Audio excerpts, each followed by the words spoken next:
I was delighted to be joined by Stanimira Koleva for the latest episode in our podcast series. I first met Stanimira many years ago but lost touch with her as her career took her from the UK to Europe to the Middle East to Asia, working in very senior leadership roles for companies such as Cisco, Microsoft, Software AG, Citrix and Sage. She explains in the podcast that while starting in product marketing, her career in sales has seen her work in both direct and channel-based sales businesses, and she's got lots of experience in general senior leadership roles. Her passion for the business shines through in the podcast as we discuss many important areas such as communication, empathy, being curious, the differences and similarities between direct and channel sales management, as well as the importance of forever building relationships. There are some great sound bites, such as understand what makes the needle move for them, and everyone lives in their own village. A very famous don't create the mushroom effect. Hopefully we all know what that is. If not, look it up. One of my favourites towards the end is micromanagement is one of the worst enemies of humanity. Very profound. I hope you enjoy this podcast.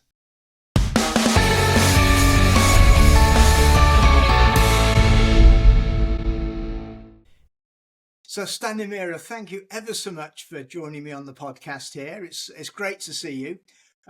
So what I'd like to do is, we'll talk about sales management in general to start with, and then maybe we'll talk a bit more about channel business, about international business, which I know are topics that are of particular interest to you.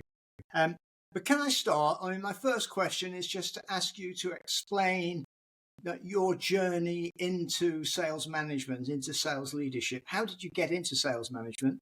And I guess why as well would be interesting. Oh my God, that was a long journey. and also, it's a pleasure to be here, us reconnecting after so many years, Steve. Great to find you in this great spot and noble mission of distributing knowledge and experience to the up-and-coming sales management elite around the world. I hope we help at least a little bit. I'm sure. Yeah, no, that's great. Great initiative. Thank you for having me on. Well, the journey started more than 30 years ago. And I remember clearly when I was a fresh graduate from university, I did computer science, in fact. On my internship, I was sitting in front of a computer screen for kind of long hours. And it's not that I didn't like it, but I just felt I'd rather speak with people, and I'd rather kind of have something a little bit more interactive going on, et cetera, et cetera. So one thing led to another. The one thing that stayed constant in my career was my love for technology and passion for the progress we bring about. And on the other hand, it's been a big journey of learning from people, from other people, just genuinely caring about hopefully getting to a win-win. And what I felt for years, I felt on a mission to kind of explain what technology can do for people's businesses and people's lives and all this. So I guess it was that passion that took me through into sales management in a way. In fact, my first job, which was more like customer facing job, was in product marketing / product management, where I had to learn, understanding what the market needs, how you need to position your offering, thinking about pricing, thinking about enablement, thinking about all these other good things that happen on the way. And it was a great start into getting into, in general, the go-to-market side of businesses. And since then, I've had opportunities to work for different businesses. Started in a systems integrator, went to a bit of a distribution in one of the distribution operations, and after that, many years of working in the vendor land for a few of the large multinationals, both in Europe and in Asia Pacific. So fairly international pedigree in that sense. But people are wonderful everywhere. If you care about customers and if you care about people, typically you get on pretty well.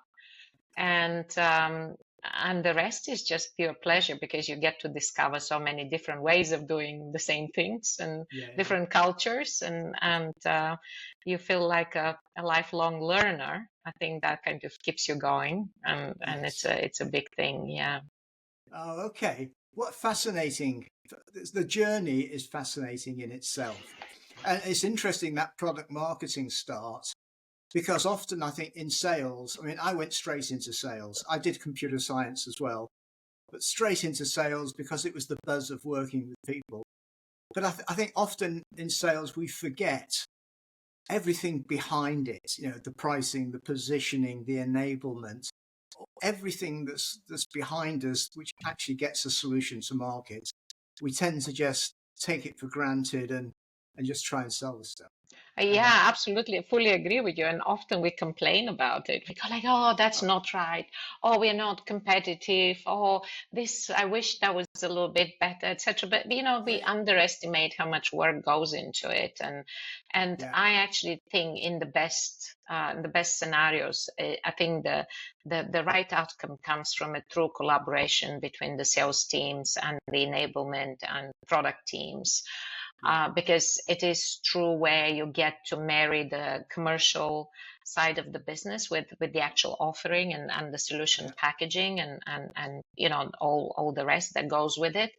And I think that's where I have seen it work really well.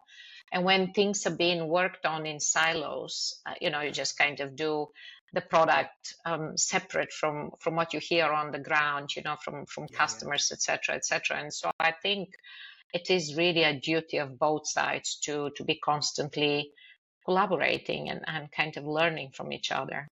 Yeah, and it's, I mean, I think a lot of people accept that, but still, I mean, so many, I was going to say big enterprises, but quite smaller organizations as well, still operate in silos. And I guess you and all of us spend a lot of time trying to break down those silos. Okay. I mean, the podcast is really aimed at first-line sales managers, particularly people kind of considering, should I move from an individual contributor role into management? Given all your vast experience, what do you look for in somebody trying to make that move into management? What are the kind of traits that you think are important in this business? Great question. I have to say, I've come across some brilliant individual sellers. Brilliant. Like, I just sometimes have looked at them thinking, gosh, I wish I was that good, they can just pull off a rabbit out of a hat, and it's just and great performers year in, year out. You can always spot them on the payroll spreadsheet where they're always on top and they have all these accelerators and everything kicking in for them. So that's great. But you're right, thinking about the transition from being an individual seller into a sales management role or team leader, I think it's actually a bigger deal than what it says on the tin, in a way, because when you're a high performer in an individual selling capacity, you really have your focus around how do I serve my customers best, and what is best for them, and how to get to the price quickly and as efficiently as I can. Sales management is actually a different discipline in a way, because you have to achieve these things through others. And not many people actually realize that transition, it may appear a little subtle, because you think, oh, I've been doing these things until now, and now I'm going to run a team of people that are going to do the same things. And the reality is often we get trapped into trying to do it ourselves in a way, Yeah. instead Yeah. of focusing on enabling the others. Yeah. And that's the difference in a way, because you are then, you have the, the duty, and your job is not really the selling that much. I mean, of course you Sure. get involved in Of the course. selling, Yeah. but it is actually how to teach the others and how to coach them and how to help them be successful, and really transfer knowledge, and transfer passion, and focus on customers and all these good things. Yeah. And you have to offer that in the best possible way for your team members to learn from, and Yeah. to accept and to adopt. And it takes a bit of thinking, it takes a bit of practice. And I think I've seen. So you asked what it takes. I think it takes ambition to begin with. Someone Okay. wants to go places, wants to do something different, and I've seen actually great individual sellers who want to stay there pretty much all of their career, because it's good for them. It's Yeah. what they like doing. And I even remember a guy who used to work for me many years ago by the name of Gary, and we promoted him to become a sales manager, and he was our top achiever for years. Right. And one evening, on after a tough day, he basically said to me, "Am I ever going to make money being a sales manager? Because I now depend on all these other people that Yeah. Yeah. have to do it." And I think he said it in the best possible way, because you need to shift gears and understand, okay, what success means in this other new Yeah. Yeah. role. Yeah. And and you have to then extrapolate really all of your knowledge and understanding through others. Yeah. And it takes empathy. I Mhm. think you have to want to do it. It takes desire to help other people develop and progress and move on. Yeah. And so, yeah, I think it's an ambition that has to be there and driving you. It has to be the learning and the agility around learning, and curiosity, of Uh, what it takes. yeah. And then empathy. It's a lot about people, and it's a Yeah. lot about uh, inspiring them, and taking care of their development. Yeah. Yeah. A couple of interesting things there, because yeah, I totally agree. It's an emotional switch apart from anything else. Um, and clearly, as a manager, you talked about imparting your knowledge to people and your skills, but you also said imparting your passion and inspiring people. How do you do that? Um, because it's I, we can read books about knowledge and stuff, but how do people as managers transfer that passion? What's your observations on that, Stanley? Ah, I think it's probably a show and tell in a way. Oh, okay, okay, I yeah, I think it's I mean, how do you transfer passion? I think it's a lot about communication, and it's a right, lot about aligning the energy, right, of what you drives you, what the other person is driven by. yeah, And and I think I would argue that if you're in a sales role, i.e. dealing with people, and you have no passion for it, it's actually it's a hard work. It's a yeah, hard job, because and yeah, we also I've always believed, and I've seen it, proven day in, day out, is that, yeah, of course, as we all know, and we say it, people buy from people, right? sure, yeah, And it's a person to person thing. And then in that relationship, if you will, I mean, if you have no passion that the other person will achieve something good with what you're selling them on, right? yeah, And how do you, if you don't believe in it, then how would you expect the other person to believe in it?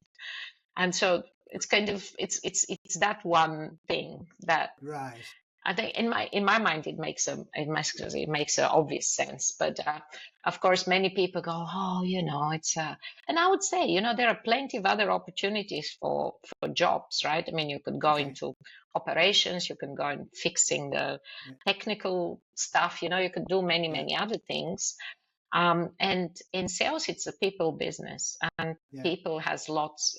People navigating people relationship takes a lot of energy and a lot of um, passion and a lot of emotions Yeah. and all these things which are Yeah. intangible. Um, but one has to feel comfortable dealing with it. Yeah. Yeah. And you obviously do. Can I mean, it's a fascinating conversation because you just said it. It's people buy from people. It's a people business. Um, but there are many people today saying, yeah, but it's changed the last few years with social media. But customers look up everything on the net before they talk to a salesperson. Do you see it changing or not? I think it's changing in terms of where the customers and the market, the flows of information and knowledge is Yeah, changing, because now you have so many multiple channels and yeah, of getting information and learning about yeah, stuff. And we all do, right? We do yeah, online, we talk to our friends, we connect randomly, even sometimes with peers, and you go yeah, to online events, you consume all sorts of information, sure. even sometimes probably overconsume. And so, and I would say in our profession, we probably got a little bit of bad reputation in a way. When sales is not done right, I feel Okay. it gives us a little bit of, oh, you're just doing it for the deal, Yeah, and yeah, it's yeah, not really something. And so I think this understanding of the customer in terms of uh, what they face, and being in their sure. shoes truly. And Yeah, if you try to be in their shoes and understand how they learn about things, who are their friends, how they get influence, what is their budget decisions yeah, process, right? I mean, they live in their own reality, right? And if you're not yeah, connected with what drives them and how they yeah, operate, then obviously you wouldn't be adequate. And I right. think being adequate, and to your point about how they learn, for example, and you Right. expect that you expect that by the time you meet them or you get to talk to them, they probably know 60-70% of the stuff, because they would have Yeah, researched. You yeah, yeah, wouldn't be in a green yeah, field of opportunity unless you want to tell them that you reinvented you know a mission to the okay. moon or something, Yeah, that yeah, but it's just taking it from there, and helping them move along to the next yes, stage of yeah, understanding. And I think in modern sales, I think it's a lot about translating what the solution offers into the language and the means and the channels, if yeah, you will, of yeah, which the customers prefer to consume through. yeah. And this is where I think one fascinating discipline I've looked at is content marketing, for example. Okay, And I'm a big believer that done well, it really aids the sales process immensely. Just right. because as you say, like meet customers where they are, Mhm. and where their interests are. And so actually by creating and publishing a lot of original content Yeah, which is relevant to the solution you're promoting, I think does a great help sure. to how we sell and how we get mind share and Yeah, yeah, meet customers where they are in their buying journey. yes. And this Yeah, is just one example, really. I mean, there are many no, no, many good things which are, yeah. yeah. I mean, clearly everything is changing, but still a lot of things hold true around it is about personal relationships often. A lot of people talk to me about trust, because there's so much information out there that you just don't know who to trust. so that it's the personal relationship becomes even more important. Actually, Okay. you'd be surprised, Steve. I've been observing a few interesting facts, which are personal relationship, and if we go back to trust, right? Mm-hmm. Different. I noticed that different generations potentially build trust differently in a way. Okay. I find that youngsters actually are quite comfortable with building trust online. Yeah. And so, so for them, many of them, including my son, sometimes when I observe how he takes people's opinions about things, etc., and then these are complete strangers. These are people that Yeah. he's connected with over some social media, and they're opinion makers in Right. his world. and Yeah. and so we need to think about the change. I mean, talking about these channels of absorbing communication or information, Yeah. and Yeah. then channels of influence, etc. I think we need to be mindful of the persona that Right. we're dealing with, in terms of Yeah. it's not just one size fits all. Sure. For And sure. what that For sure. personal relationship means in some instances may not be what it meant 25 years ago. Uh, Yeah. you know, Yeah. And obviously, I mean, you can have a coffee with somebody face to face and build a personal relationship, but you can also do it, through a forum, through online. But it still comes down to, do I trust this individual somehow, and there's been some kind of communication. yeah, Okay, this is fascinating. Can I just turn the conversation slightly, because sure. a lot of what we've been discussing and kind of some of the examples are around selling directly to customers. But I know a lot of your experience has been working through channels in different parts of the world.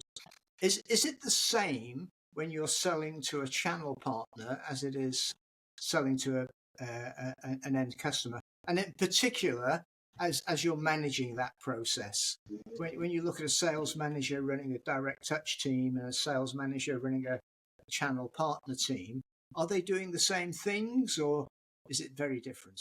Um, I think it is different, Yeah, to a great extent. I find it different in terms of the mix of things that one has to take care of. But I right. think it starts with the fundamental that if your customer is a channel partner, Yeah, essentially you're not selling to the end user of the product or the solution, etc. yeah, And the channel partner is actually another business.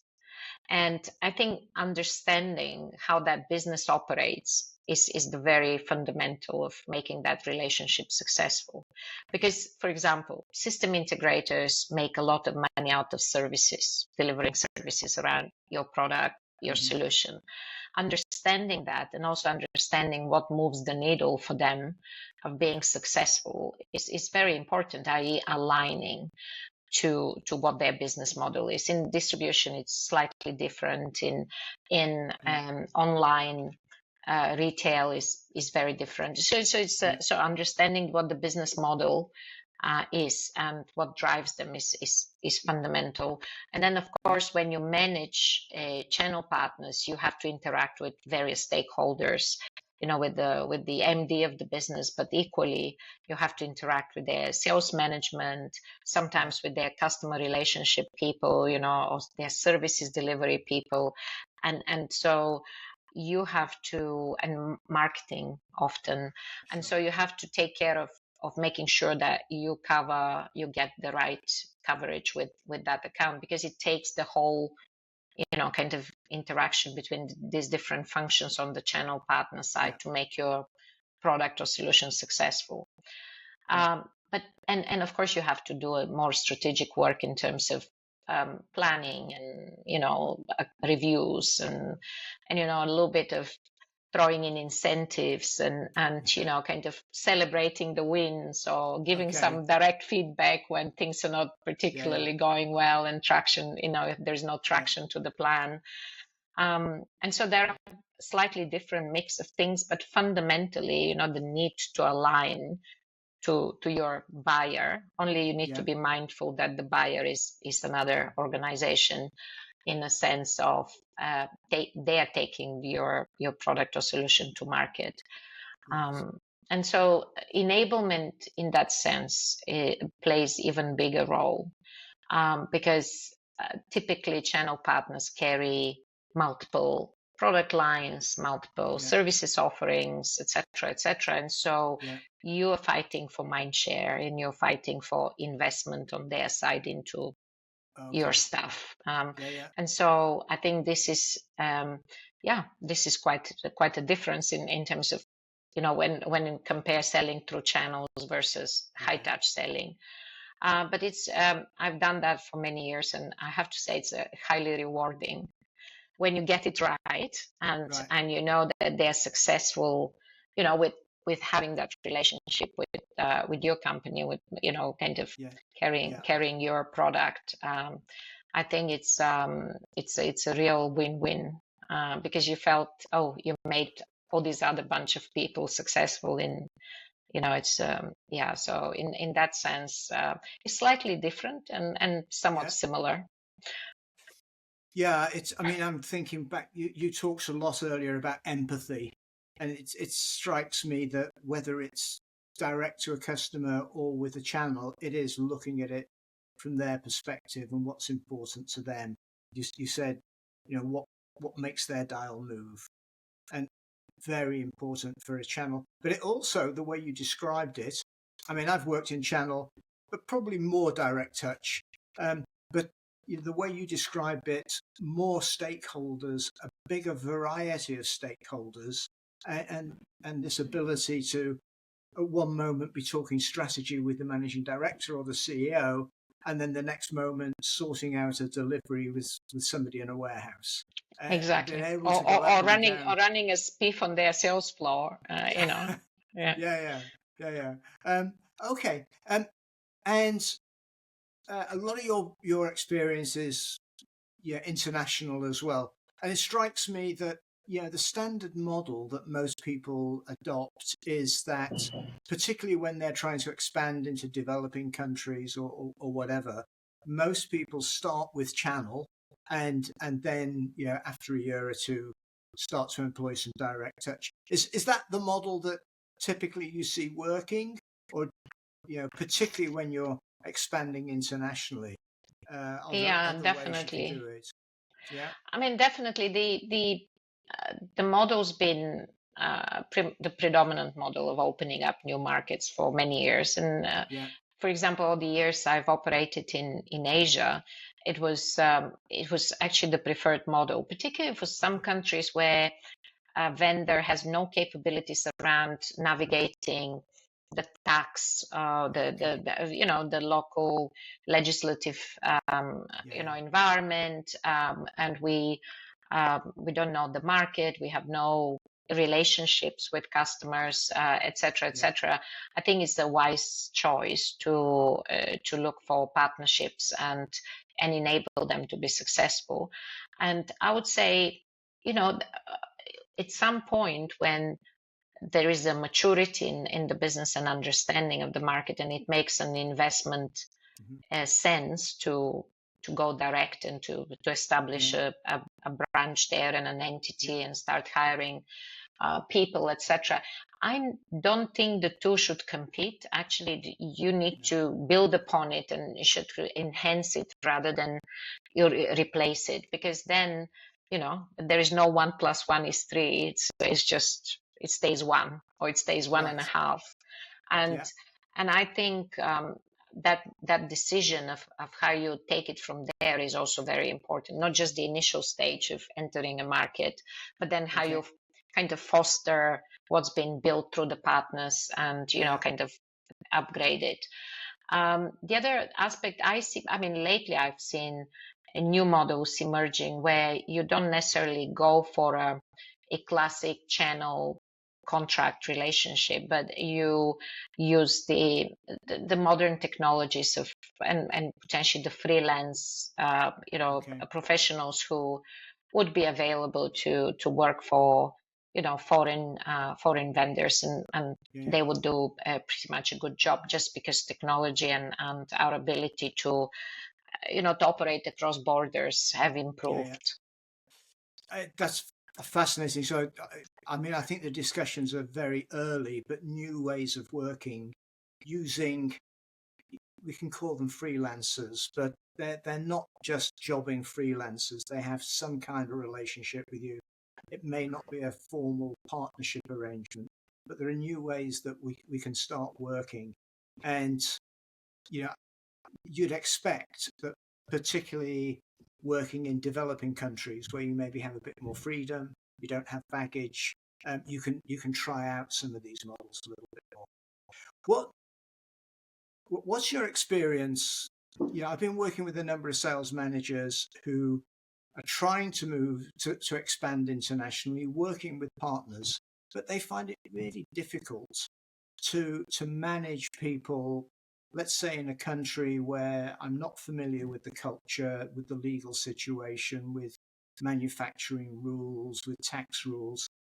Um, how do you manage people managing that? Because it's you either place a lot of trust in people, or I don't know. But you've obviously been through that many times.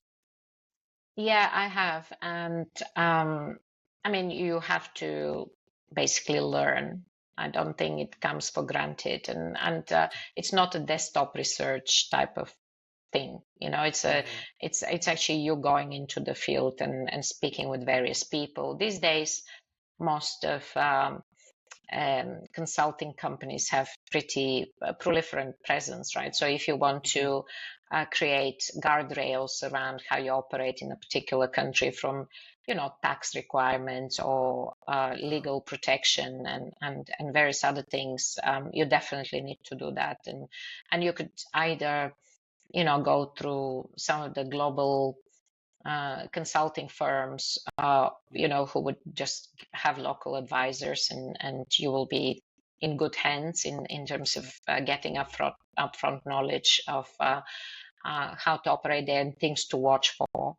yeah, The other thing is, you mentioned about placing trust in people. It's quite fundamental, because if you want to operate in a new market, in a new culture, and in a new place, there is, by default, it will be new, right? so yeah. so you wouldn't be fully comfortable that Okay, everything and anything. And of course, once you have some guardrails established, etc., so you have triggers of alarms of something bad happening, yeah, if such things happen.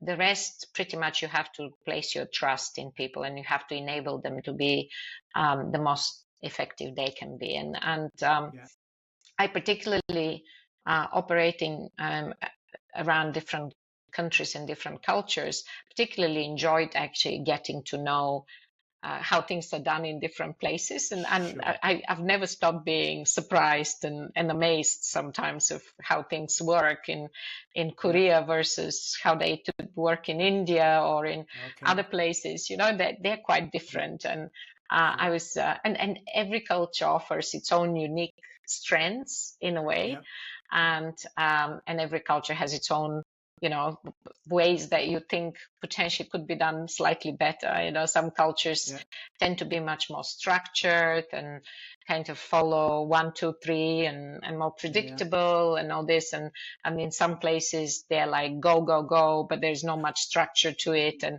right. that often there is quite a bit of drama in Okay, last minute dives yeah, and yeah, stuff like that.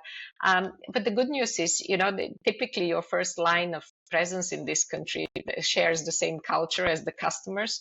So they're okay, your best friends, because they know how the customers operate. So you have to yeah, basically trust that they will do a good job. And I think, over time, either through partnerships or through your presence in the market, you get to yeah, know quite a bit, within the yeah, industry.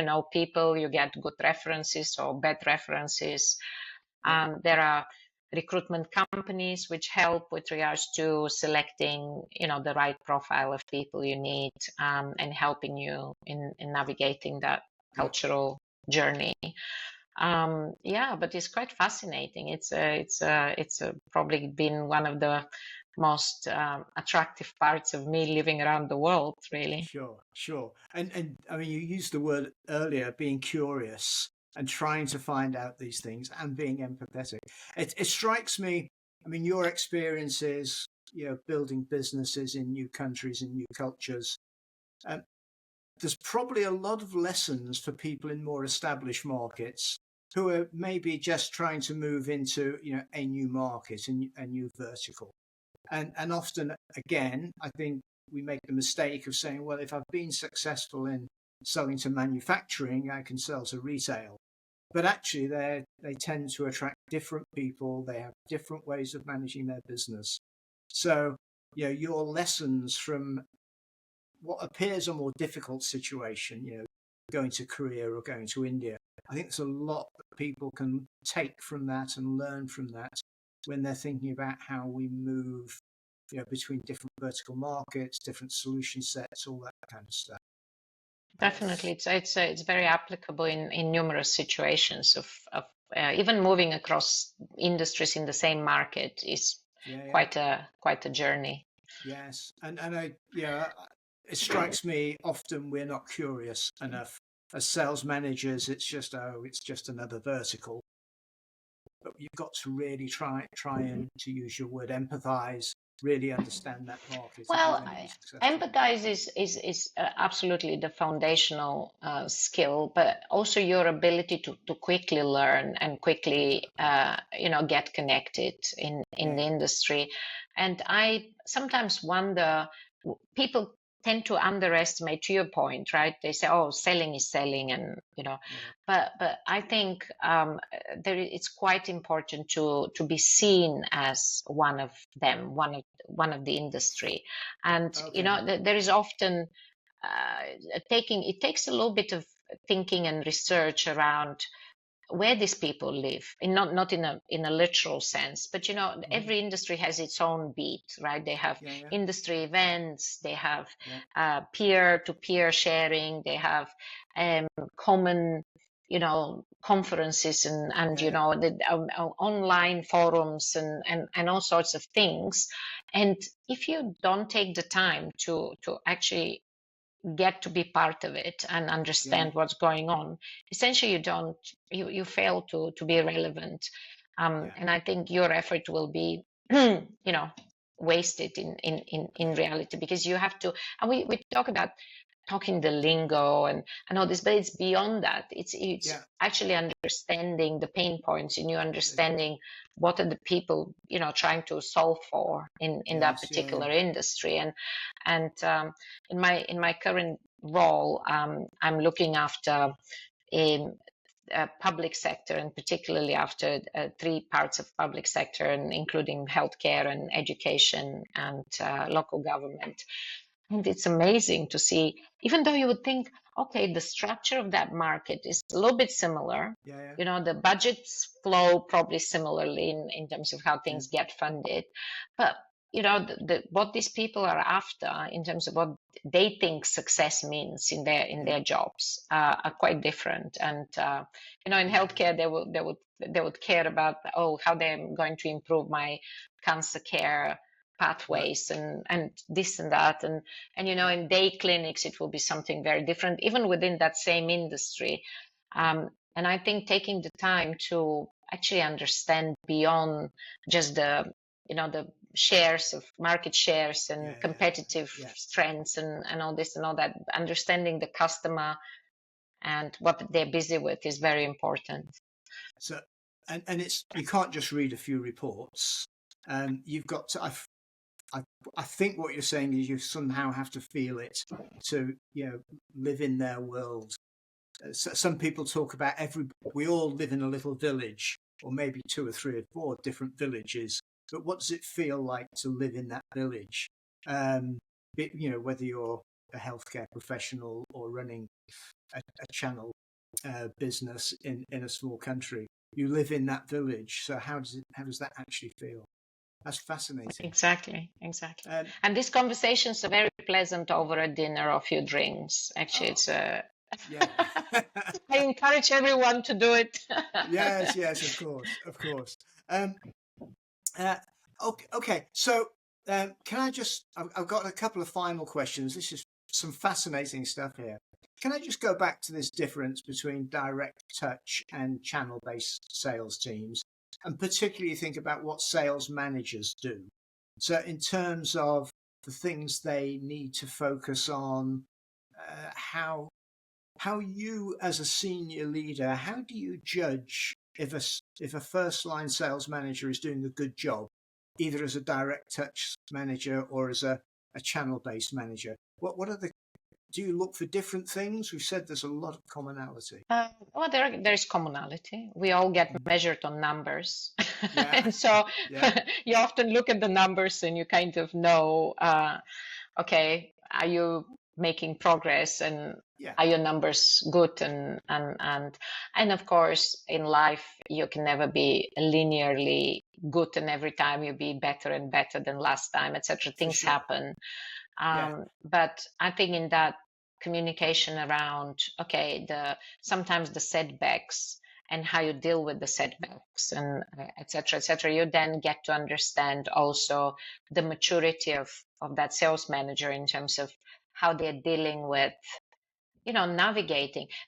Think yeah, about you in an individual seller capacity, you have to basically make sure that the customers that you're looking after or the channel partners that you're looking after are performing well and you get yeah, your deals done and your numbers come in and et cetera, et cetera. No, that's kind of all you care about. sure.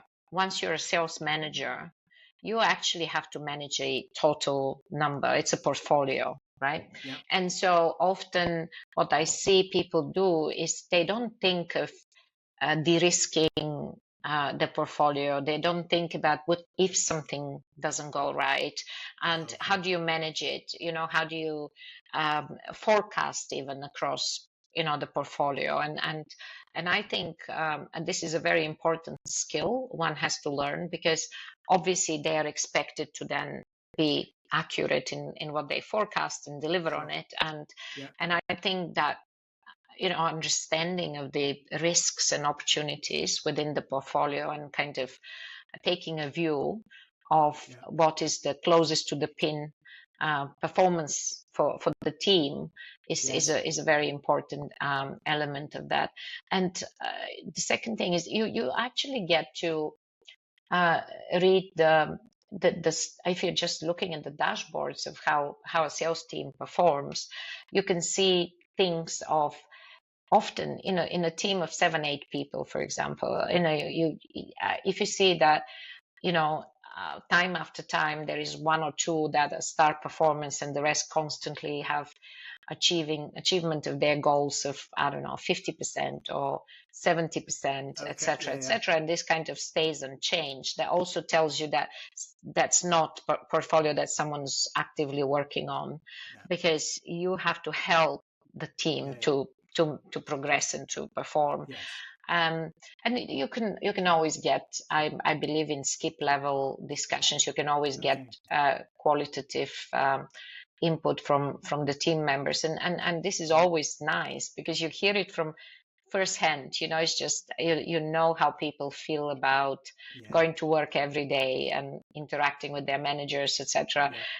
And the this thing that came from the research before saying that there was people don't leave companies, they leave Uh, managers, right? yes. Yeah, yeah, yeah, yeah. We've had that on a couple of podcasts already, but it's so true, isn't it? So Stanimira, that was really interesting. The concept of skip levels. Not everybody uses them, but you having one-on-ones or group meetings with the people reporting into your managers. Do you ever get resistance to that kind of From concept? your managers. uh, Yes, or the people no, themselves. people, very rarely people I find resistant to it. Actually, people like Okay, giving feedback. they yeah, they they like talking about themselves. sure, I think you have to demonstrate that you genuinely want to listen. and hear what they're Right. saying. And you also have to have a little bit of a track record that you take it on board and you do something about it. So because people can get disillusioned Right. after some time to say, hey, you know what, I've raised this with you about 5 times and I haven't seen anything Yeah. Yeah. happening, etc. Yeah. And to that end, you mentioned about group discussions, etc. One best practice I have adhered to in recent years is HR now often and I see it in multiple places, runs employee surveys, etc., etc., and everyone gets, Yeah. you know, their direct reports, and then the ones above and the ones above, Yeah. and you Yeah. have a lot of good information coming from those, and of course the alarming Yeah. trends appear if there are issues, etc. Mm-hmm. And I find the best thing you Yeah. could do about this is actually go and talk to people about it, and go and say, Right. look, I mean, Yeah. I'm worried about what this thing tells me. I just want to learn more about it, Yeah. and kind of double click and understand where this comes from, and potentially even a whole workshop style discussions to try to figure out Yeah. what the right Yeah. solutions are. Because I think people, there are Yeah. not there are not bad people per se. You know, people want to do the right thing, but Sure. often they don't go into the lens of tapping into other people's wisdom and feedback, etc., or getting to learn Yeah. Yeah. about it more and understand, you know, what's driving it. Yes. Yeah. And we work off assumptions. Often I've been guilty of that as well, you Yeah. know, Yeah. because we just go and say, oh, Yeah. you know, Yeah. we've done it, we know it all, etc. But you know, and go and check Yeah. a little bit, making sure that you know that your facts and they're grounded in reality, and that's what Okay. people live every day, then it's very powerful. So I see a big parallel there with what you were talking about around selling. That we can read reports, we can get data, but actually going and talking to people, be it a customer or somebody working somewhere in your organization, just connecting with them and finding out what's really important to them. That's I think there's a big parallel there between managing and Exactly. selling. And you know what? I Uh, think that's it, one advice I would share with young, kind of a new people managers, etc. Don't create the mushroom effect for your people, right? I mean, you asked if managers have resisted yeah, sometimes skip levels and stuff like that. And I yeah, find occasionally I come across such managers, and they feel yeah, uncomfortable for various reasons. But I think underneath it's an uncomfort of saying their authority or their role will get undermined, yeah, etc., etc. And yeah, I don't think this is a good way to look at it. You have to let your team yeah, be exposed to other stakeholders in the business. Equally, they have to know who yeah, are the talent, and get also some knowledge and yeah, different perspectives from communicating with other people. And I think it's yeah, generally good to showcase how good your team is, and you know how good your people are, and yeah, let them shine and let them be known within the business. And you will be the stronger, the stronger manager for doing that. And yes, and yeah, and yeah, so that's something I think people should feel very comfortable with, because these days we operate in so many straight lines reporting, dotted line reportings, alignment to this, alignment to yeah, that. yeah, There's no other way. It's just you have to be collaborative by yeah. nature. And and I mean, normally everybody's on the same side. Yeah, it's not as though you're in competition with your boss or with other teams. We are all actually on the same side normally. Stanimira, finally, well, not finally, we have a bonus question, but my final standard question is, and you started to answer this, what would be your top 2 or 3 tips for a new sales manager just starting out, but for them to become effective quickly? What would you say to them? What's your top 2 or 3 tips? Don't create the mushroom Don't effect create of the mushroom maybe. effect. What, Exactly. Don't create the mushroom effect is a good one. Second thing is I'm a big believer in, try to remember you were one of them until until recently. And if you only mentally Yeah. transpose yourself back into that role, and you think, am I the boss that I would have liked to be working for? And kind of Okay. that would easily create a good list of things one would want to go and knock off, and Yeah. I personally thought micromanagement is probably one of the worst enemies to humanity. And and Yeah. I think maybe my third advice is try to stay away from micromanaging as much as you can, because frankly that Yeah. takes time, makes the team Yeah. Yeah. susceptible to the mistakes made by one person, that's you, as and Yes. it's very Yeah. unpleasant for the people that work for you. So Yeah. And it just doesn't yeah. work. I mean, it might do at the end of one quarter for a small number of deals, but it doesn't work in my experience. But uh, Stanimira, this is an excellent conversation. I'm not just enjoying it, but getting a lot out of it. We're going to take a very short break, and then I'm just going to ask you two other Excellent. questions.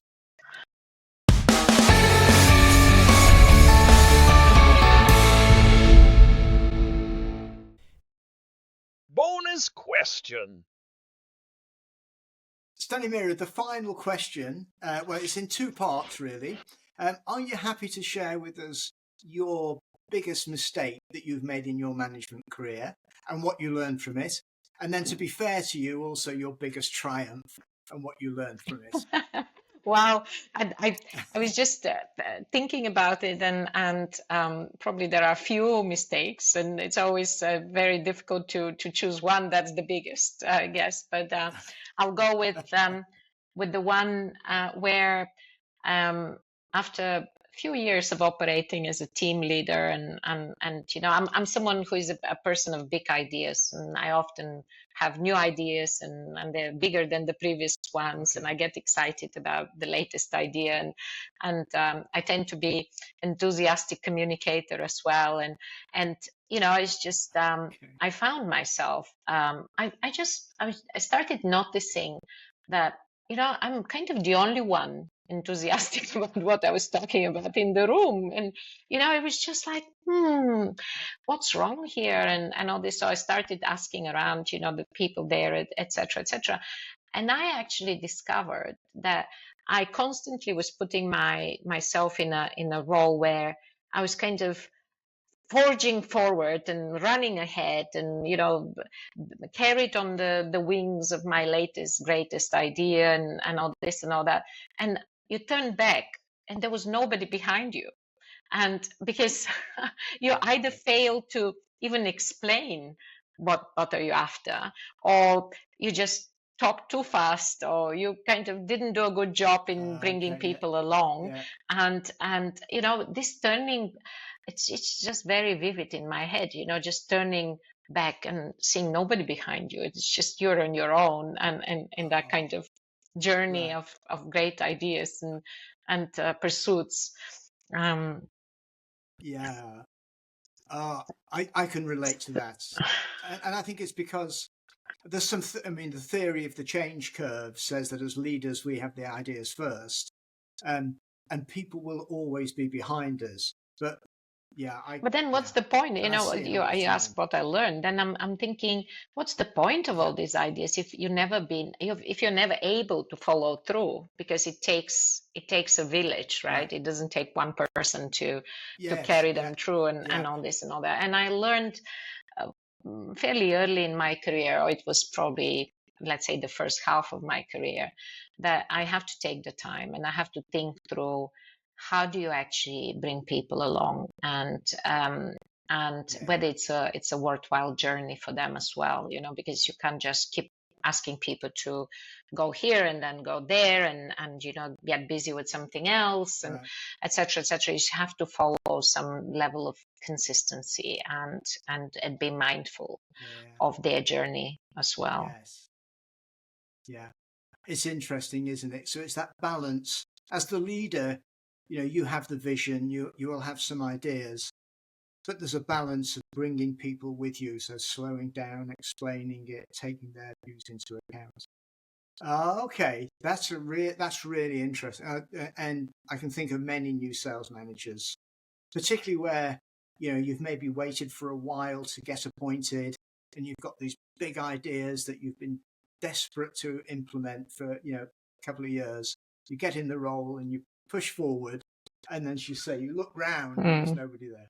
That's excellent. What about your biggest triumph then? What are you most proud of? Or one of the, I'm sure there's too many of those. Yeah, I've got many interesting and happy moments over the years. But I personally consider the biggest triumph for myself is when I managed to help the team or the group or the business to turn a corner in every aspect. I've had few cases where I've taken on businesses that were in red, i.e. they were declining or losing money, and all this. And I like this work because it's like a construction. It's like a construction work. It's not a one successful run across the finishing line and getting the big PO from a customer and go like, I've signed this $20 million deal, or and all this. It takes quite a complex intervention typically, because there is more than one thing's broken typically. It's just it's not like it's not just the performance of the team. It's not just, it's sometimes often is process and capabilities in the business, often is product quality or something else. And I think your ability to spot opportunities for fast and potentially mid to long term improvements and set the business on a different trajectory is the most rewarding to me. Right. In situations like that, I really feel good about it, because I feel it's something you helped, with the design of setting that operation on a successful trajectory. Yes. Yeah, was it Roosevelt said, no sailor learns anything in calm weather. It's when there are difficulties, there's lots of different moving parts, and you have to both design it and then implement it. Okay, well, Stanimira, I'm sure you're going to have lots more of those triumphs in the future. Thank you, Steve. But that's no, it's you have some amazing experiences, and just the diversity of your experience and the passion you bring to it as well. That comes shining through.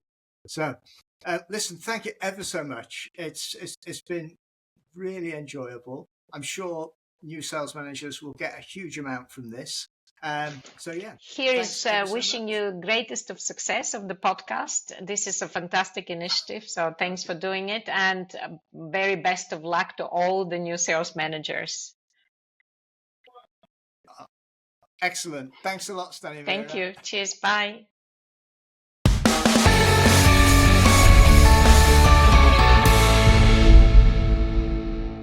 If you are an aspiring or new sales manager in complex business to business, or you know of somebody who is, you may want to go to www.realsalesmanager.com. That's realsalesmanager, all one word.com, to learn about our unique blend of training and coaching to help become as effective as possible, as quickly as possible.